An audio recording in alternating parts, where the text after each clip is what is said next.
Welcome to the Do Good X podcast, a sanctuary from the entrepreneurial grind. Hosts Kimberly, Danielle, and Stephen Lewis, advocates for impactful entrepreneurship, guide you on the path where purpose meets business. Join us to slow down, reconnect, and explore the challenges of under-resourced entrepreneurs, uncovering the unique journey of building businesses that make a difference. Now, your hosts. Welcome to the Do Good X podcast. Thank you so much for tuning in. If you have been listening to our podcast thus far, and if you are a new listener, welcome. My name is Kimberly Danielle, and I am a communication strategist, a community builder, and a coach who comes from generations of faith-driven leaders and entrepreneurs who believe that our purpose should drive us to contribute to the common good. And as always, here with Stephen. Hey, Stephen. Hey, Kimberly. I'm a catalyst for change in communities and business for over 2 decades. And I have inspired leaders, entrepreneurs, and other kinds of folks who are engaged in social impact work to live and work on purpose and to attend to their well-being. And so I am excited for this episode, and I look forward to it because it builds off of what we've been talking about, which is, I think, an important topic for social entrepreneurs, namely social impact. So we have someone who has wisdom and experience and insight that can help entrepreneurs be thoughtful and intentional about how to approach social impact and doing good. So I'd like to introduce you to today's guest, Amelia Conrad. She is a development practitioner and researcher with deep expertise in impact, measurement, and evaluation. At Frontier, she helps organizations across sectors, from Fortune 500 companies to nonprofits, design systems to better measure, communicate, and learn from their social impact. Amelia's work is grounded in a passion for centering the voices of women, girls, and vulnerable communities. She has worked across Latin America, Africa, Asia, and the U.S. on issues including women's empowerment, sexual and gender-based violence, water and sanitation, child and forced labor, food insecurity, and economic opportunity. Amelia has also published in top journals like the Lancet Global Health and BMJ Open. She holds a master's in development practice from Emory University and was recently named Emory's 40 Under 40 list. Thank you for joining us, Amelia.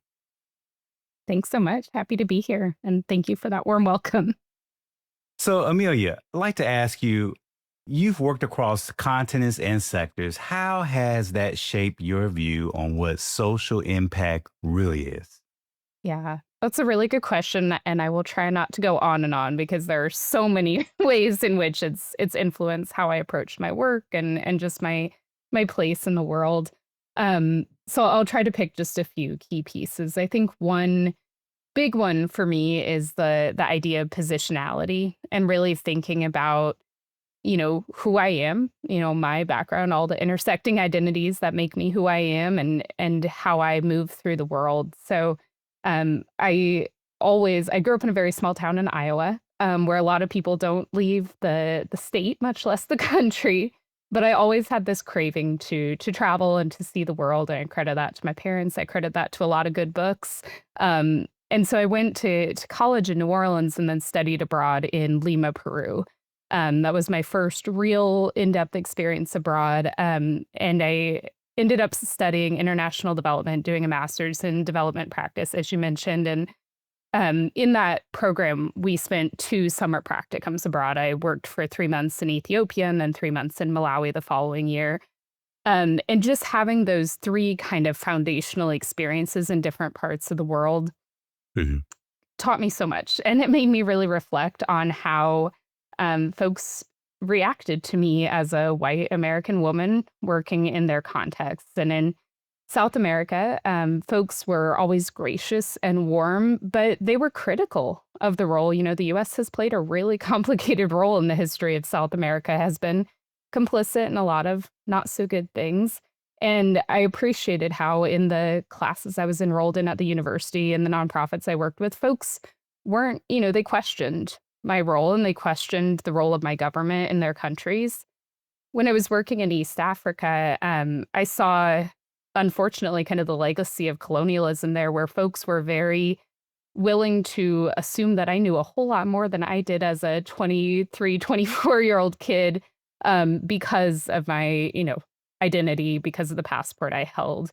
And although I had gone into that master's program thinking that I would love to live and work abroad, and that was the dream, it really made me reflect on whether or not that was kind of the ethical role that I should play at that Mm. time in my life. I saw a lot of US, European based folks getting positions that there were perfectly qualified local folks, and they were being paid better. They were being treated with greater respect and recognition. And it really made me be more reflective than I maybe had been previously and think about what the right role was for me, at that time in my life. And the decision I made was that I felt like I needed to stay in the US, be US based for at least the early part of my career until I felt like I could really go and be a unique value add and not just displace, local hires who were just as qualified. And so that's what I did. And I said, if at some point in the future I do feel like I can be that unique value add, I would love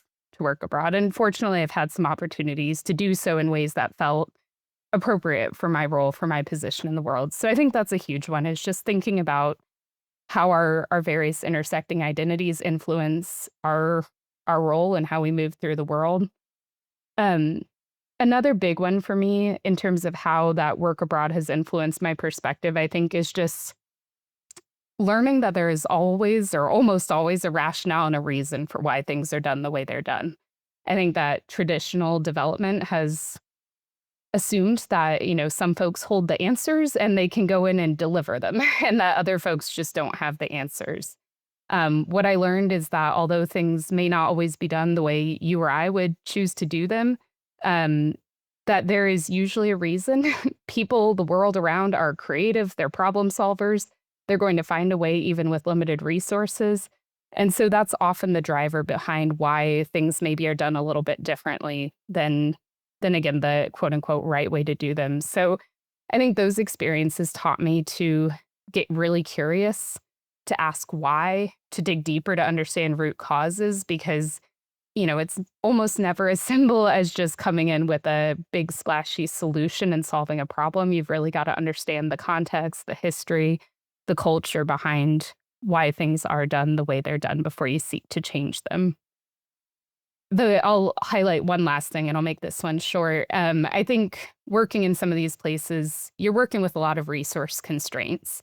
And, that's true in the US in many cases as well, especially if you're working with nonprofits or maybe even in academia. And I think working in resource constrained settings really led me to find a lot of flexibility, adaptability, creativity to solve challenges and to get things done. I think it encouraged me to let go of the perfect sometimes and focus on the good and focus on what is possible, even in the light of constraints. And that continues to, I think, serve me well in the work I do now and, working with clients who may have more resources at their disposal, but can do more and go further if those resources are used more efficiently. So, Amelia, if my for the listeners who are listening in on this, they said, but so I hear how it has shaped you, but can you give me a definition? What is social impact? You got social impact investing, you got folks who are doing evaluation, you got like, what is it? Yeah, there are probably 1,000 definitions out there. The way I think about it, so my own definition is really the kind of broad multi-sectoral work that is aimed to drive towards some greater good and to think about something beyond profit and shareholders and to really say, what is our accountability to community, to this world that we live in? That's good. Thank you for that. And just you talking about your background and your level of curiosity and what you learned and how your identity showed up in these different places and spaces. That was really rich in sharing that. I'm curious. So when we're looking at, the social impact that gets toward the greater good, the common good, what types of impact do you think is actually achievable short term versus long term? Yeah, I'll just stop there. Yeah, another really big question that could probably have like a PhD dissertation written on it. So I'll not write a dissertation here, but I think one thing I think a lot about is because I design measurement frameworks for organizations trying to do that social impact work, and we're often defining short-term, long-term impact. And I think where we're thinking about short-term, often we're talking about individual level changes or maybe organizational level changes. Whereas with some of the long-term impact, we're focused more on systems, on kind of the vision, the broader systems of equity and policy change, things that require collective action, but they're connected or they should be connected because those short-term outcomes that you might be looking at in terms of individual level change, organizational capacity building, organizational change can be the scaffolding for that longer term impact and longer term vision. I think a big thing that it's kind of a healthy tension, I think, in a lot of the work that I do and a lot of the work I support with my clients is balancing humility and vision. I think the humility to say, we can't solve everything. And maybe in the near term, we can only create these more incremental changes, but simultaneously holding the vision and the imagination for what could be possible longer term and continuously working towards that and assessing to what extent the work you're doing in the near term is progressing you towards that longer term vision. I think it requires courage to imagine a future that looks different, that looks better than the one we currently live in.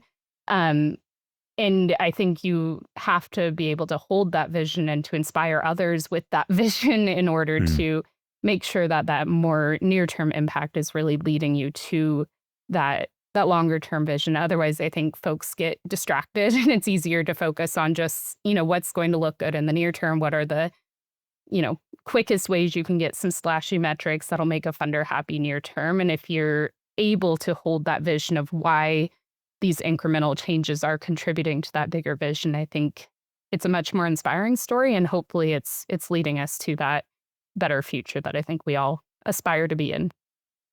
I want to follow up just real quick. Something that Stephen and we have talked about is the unintended impacts that can happen. So when we're talking about organizations or entrepreneurs, they have their intended impact that they want to make and, creating the strategy or frameworks for measuring that. But how do you take into account the unintended impact, which you mentioned some of that of what you noticed in your background and in your work?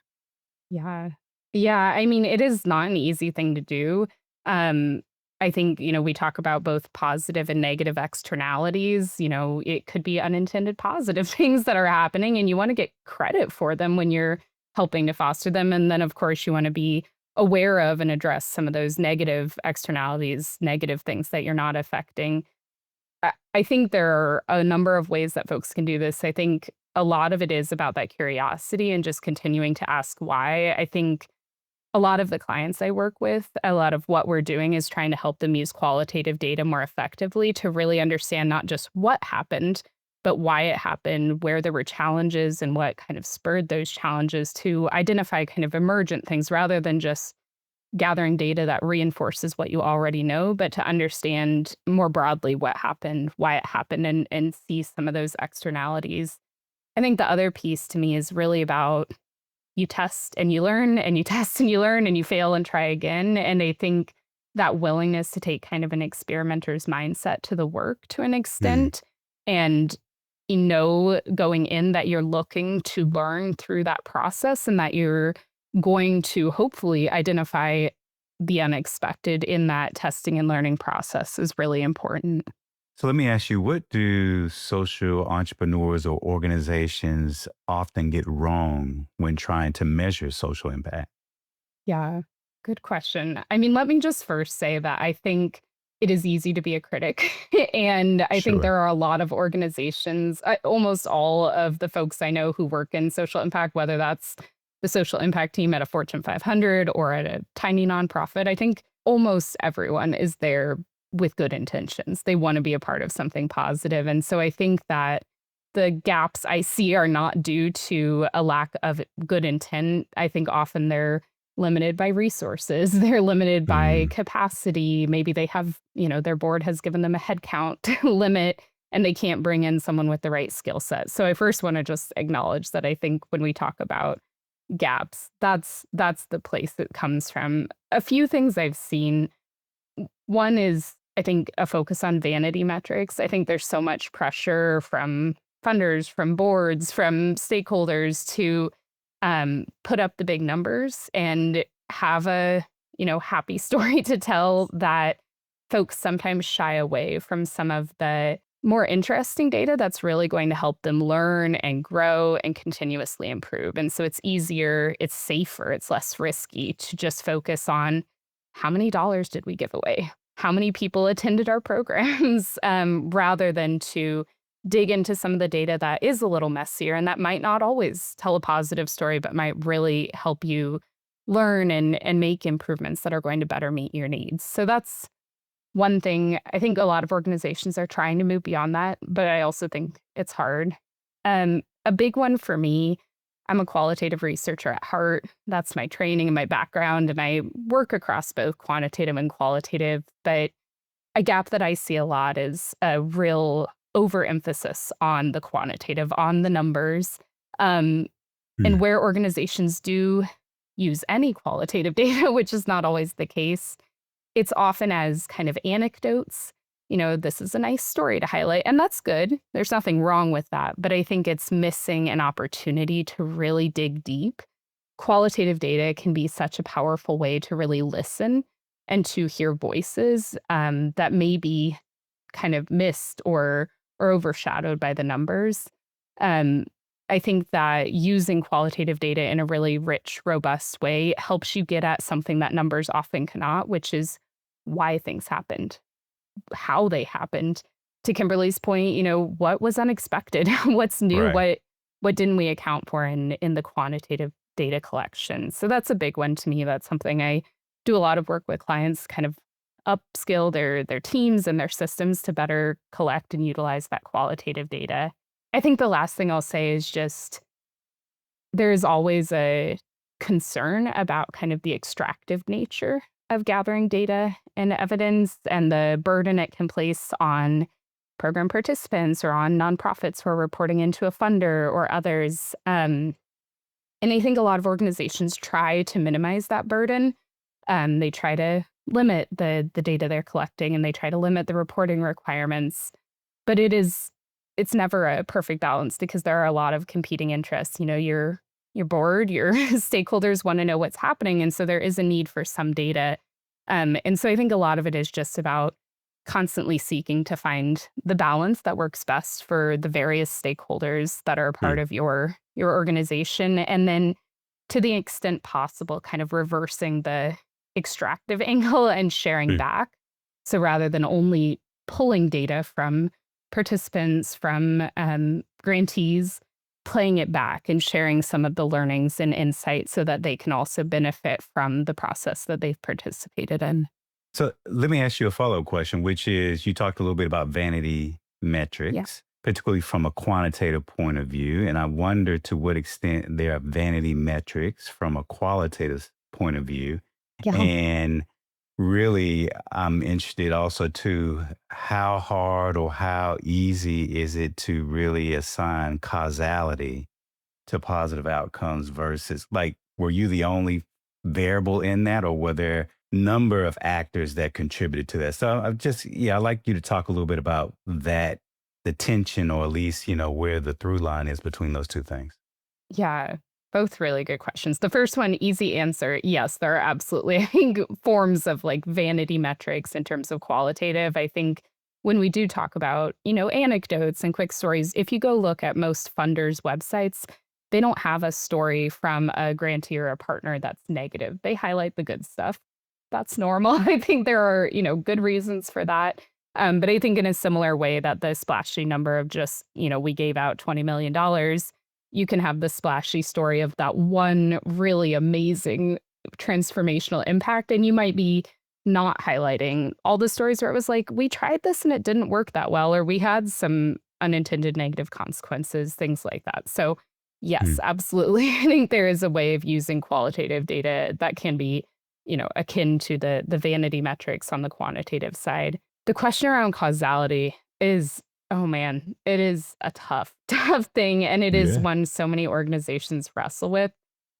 My argument, and it is something that, I still think is hard for organizations to navigate because there are so many stakeholders they're beholden to. But I think that in most cases, if you are working for real transformational systems level change of any kind, attribution is almost impossible. And contribution is really, what you ought to be looking for and the story you ought to be telling, because I think when we're looking at large scale complex problems, unless you're just putting a band-aid on that broken system, if you're really working to change that system, I think there's, the reality that you're one organization, even if you're a huge foundation, even if you're a global nonprofit, you're only one part of that change. And I think of it like a tapestry where, every funder, every nonprofit, every social impact organization is just one thread that's woven into that tapestry. And I think that belief that together we can create change is really important. But I think it is hard because I think, boards want to hear, well, what did this funding specifically change? What did you do? What did you create? And it's a much more complicated story to tell, to say, here's how we Mm. contributed in a meaningful way to this change. And this change might be something we don't even see in our lifetime. It might be generational.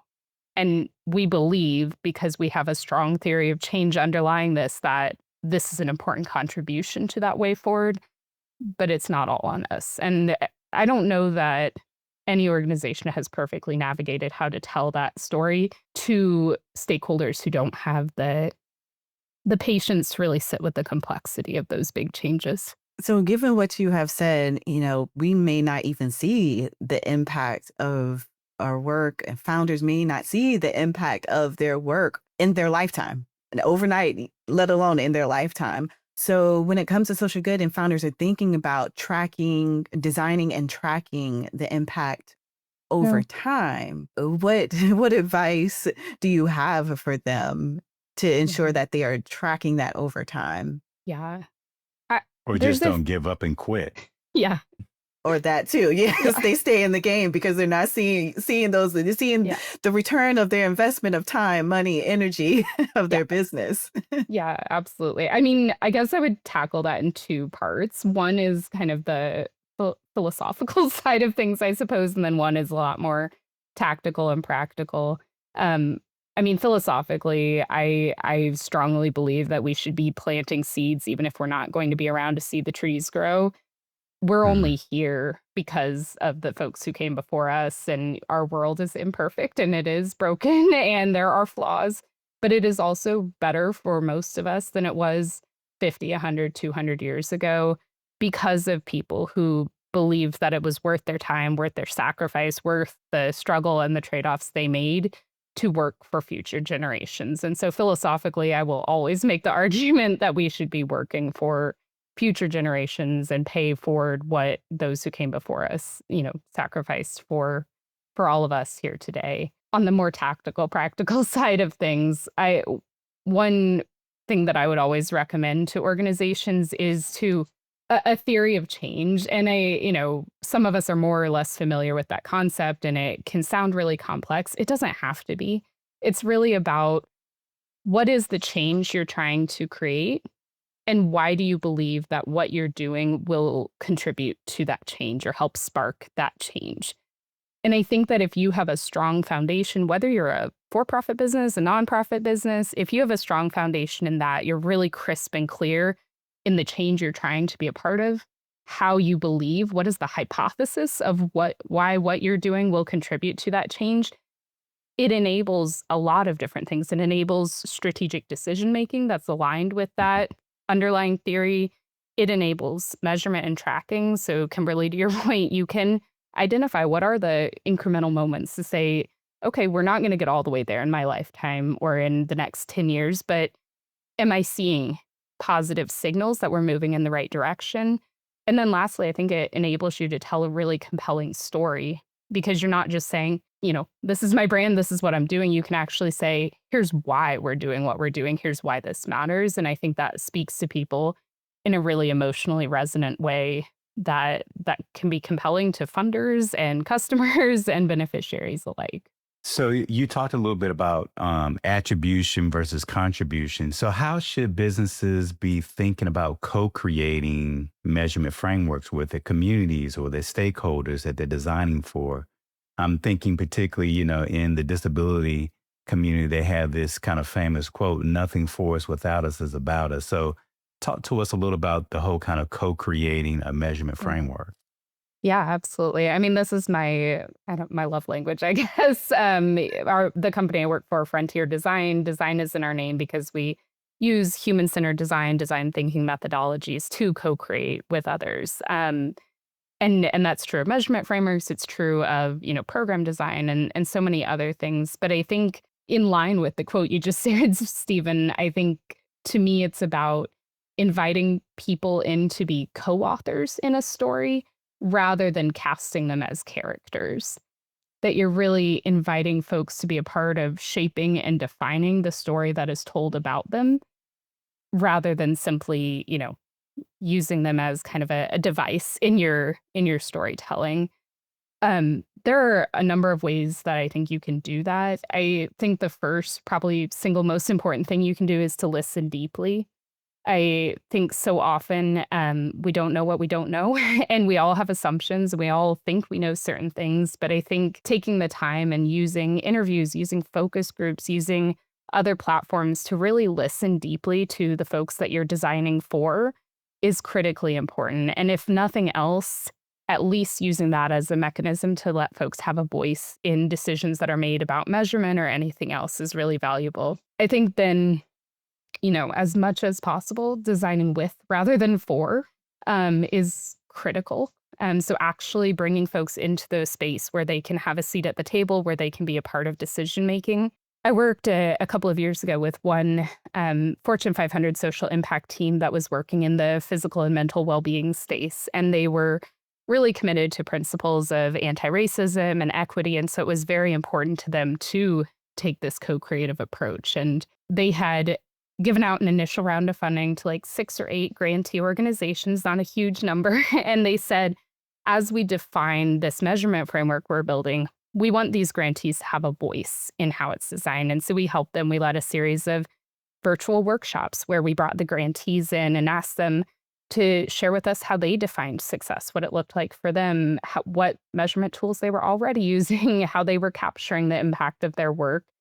And in doing so, we were able to help the funder design a measurement framework that was informed by their existing grantees, that was aligned with the things that they really saw value in.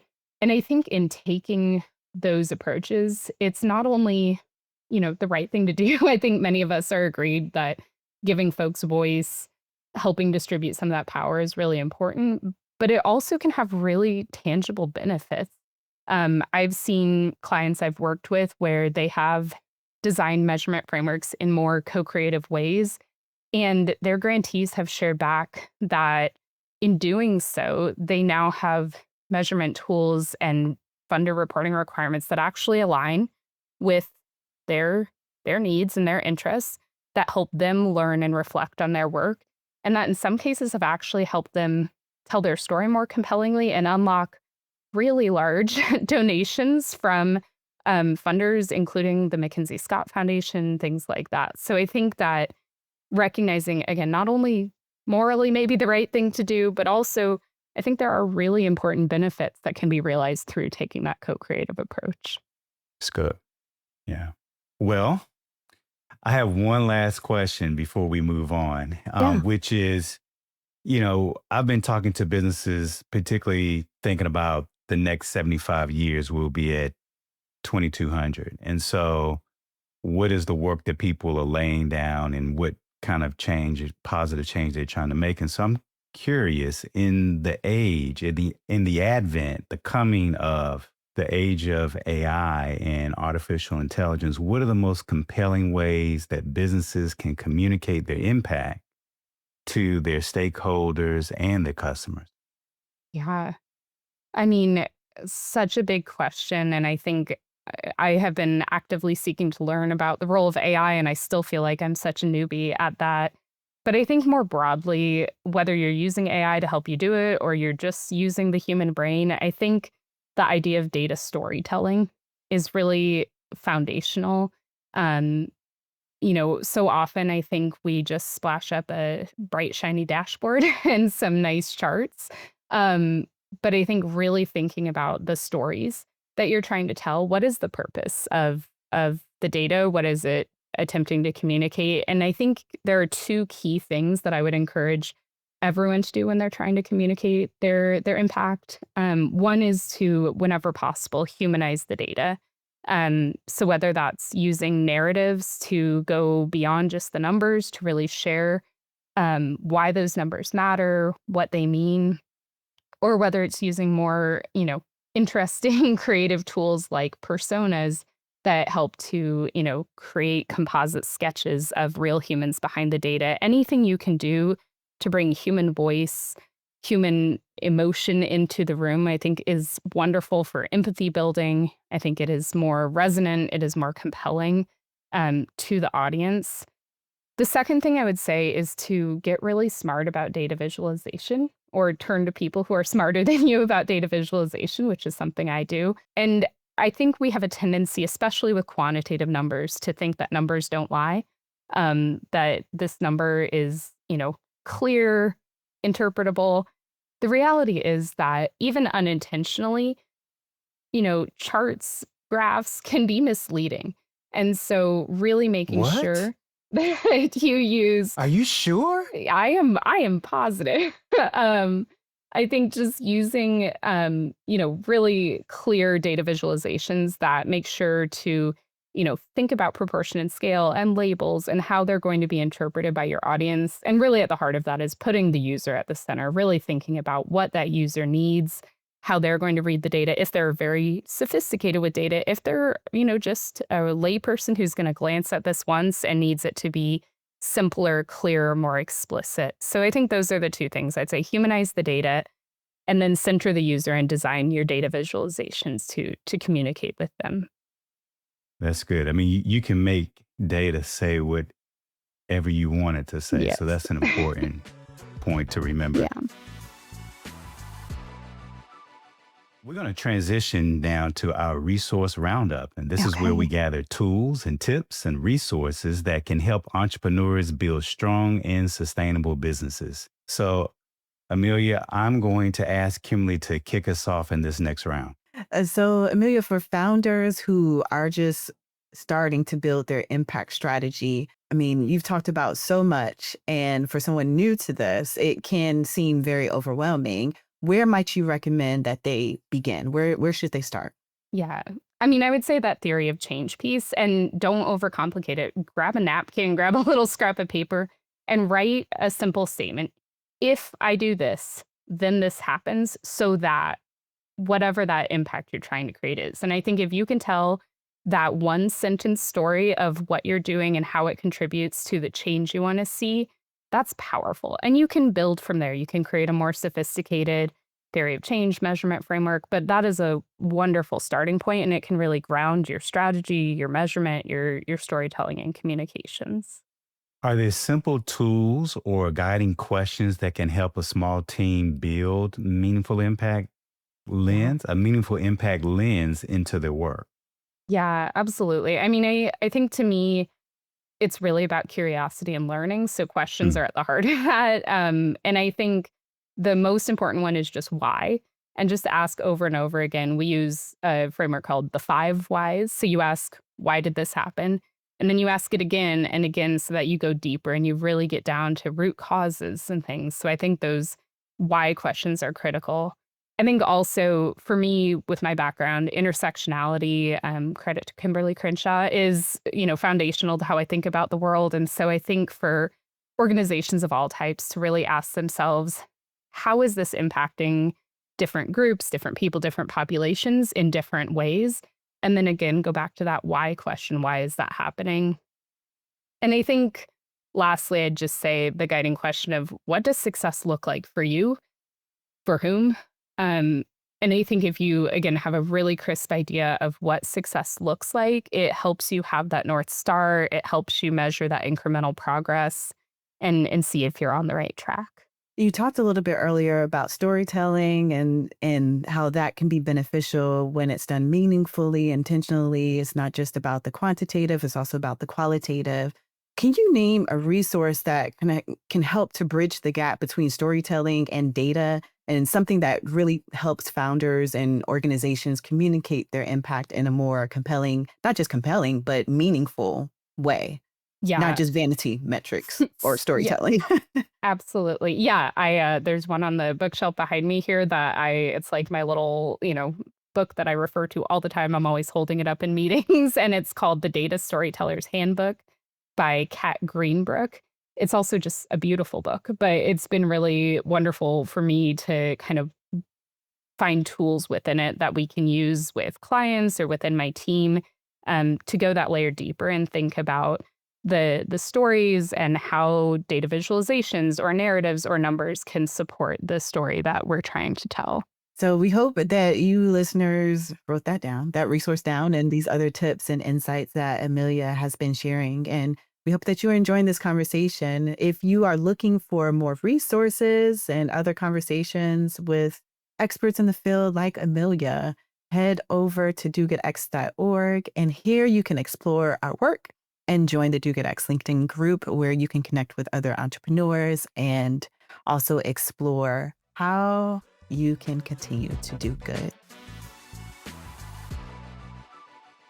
So now we are going to kind of close things out with our last segment that we tend to enjoy, off the cuff. And so we have a rapid fire round of questions that Amelia has not received. And we just want you to share the first thing that comes off of Right. your mind, comes to mind without hesitation.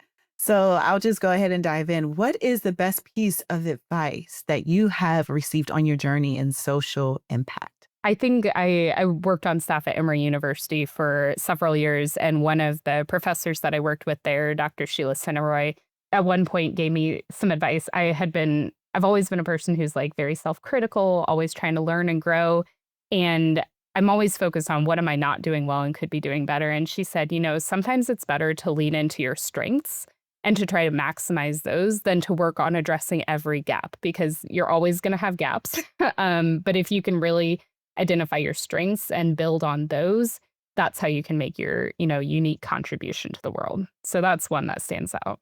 So, what's one daily, weekly, or monthly practice that sets you up for success in your work?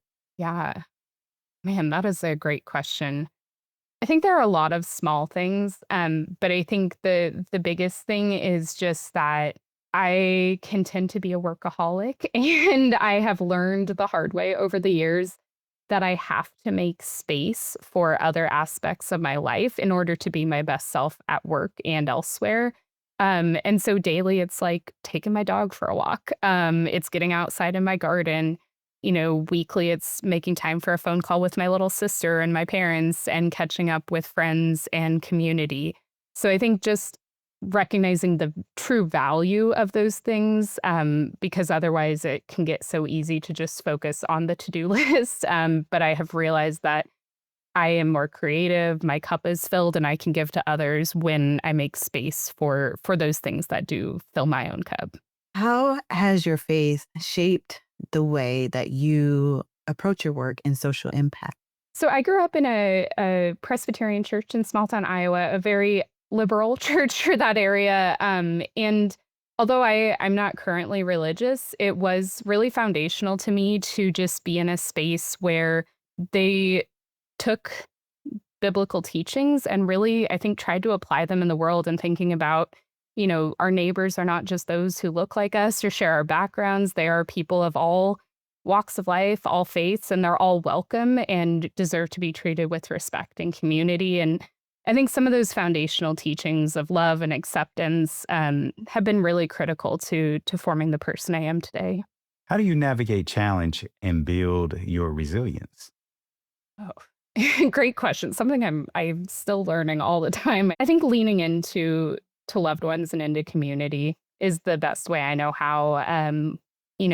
Being vulnerable, which is not something that comes easily to me, but you have to be vulnerable and let others in. Otherwise, they aren't mind readers and they won't know what you need. And so that's a constant practice for me of getting better at being vulnerable and inviting others in for the love and support that I need. How much of your success do you attribute to your faith, the foundations of your values versus your own grit, will, and hustle? I mean, it's a tough equation there, but I think so much of who I am and what I've done in this life has been rooted in my values. And a lot of that came from my early upbringing in the church that I described, but really the values of trying to do some good with the time that we have here has driven a lot of my career choices, has driven a lot of how I approach my work, and I think has helped me connect with clients and people across the world in the work that I do, because I think no matter what our faith is, most of us are trying to, help our children, our families have better life, do some good in the world while we're here. And I think that underlying value has just been absolutely instrumental in making me who I am today. Complete this sentence. Because of my social impact efforts, my clients and businesses and communities will be or are more able to. I would say listen to the voices of the people that they're trying to serve, and communities are better able to have their voices listened to. I think that's Well, really, really important. well, Amelia, we'll have to end it there, but thank you for a rich conversation. I think the work that you're doing and your team is doing is important. Social impact does matter. And how we think about it, how we attend to it, how we incorporate it in our work that we're trying to do with our clients and the communities or the environment that are stewards of, is better off because of the work, because of people, and the work like you are doing in the world matters. So thank you. Yeah. Yes. Thank you so much, Amelia. We really appreciate you and the work that you're doing. And also, Amelia, you told me that you have not done a podcast before. I mean, I think you did great. You It was just did. a very rich conversation, Thank as you so Stephen much. said. And so I appreciate the insight and also the practical ways that you've broken That's it right. down, especially for folks who may not be as familiar with strategies, frameworks, and approaching social impact and measuring it. And so thank you for that. Yeah, absolutely. Thank you guys so much. This was a true pleasure. All right. Well, you all who are listening in, we hope that you have written some notes. Go back and listen to this episode again and continue the work of doing good. So be well and do good. You do good. Thank you for listening to the Do Good X podcast. To continue the conversation or access our resources, visit www.dogoodx.org. Join us again for conversations that will nourish your soul, ignite your dreams, and empower you to build an impactful business, one intentional step at a time. Until then, keep striving, thriving, and doing good.